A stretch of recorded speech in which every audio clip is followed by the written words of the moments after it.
Hello guys! Good day sa inyo lahat. Ngayon ko lang na-realize, ang ganda pala ng sentro ng Brescia. Kasi ako, sa ilang taon ko din dito, hindi ko rin naman naiikot yung buong Brescia. Kasi ako, work lang, trabaho, bahay, yan, ganon. Ganon lang yung routine natin. Kasi ako, after work, excited talaga akong umuwi ng bahay. Para makapagpahinga na rin at sama ang mga anak, ayun, ganun lang. Grabe, sarap pala mag-ikot-ikot dito. Ngayon, nagpunta ko dyan kasi bumili lang naman ako ng electric fan. Pagkakabalas naman din Diyos ko. Talaga namang ako nalalagkit na di ang kalalakad.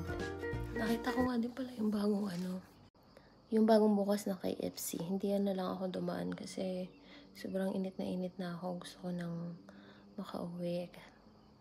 Ayun, hanggang dito na lang. Bye!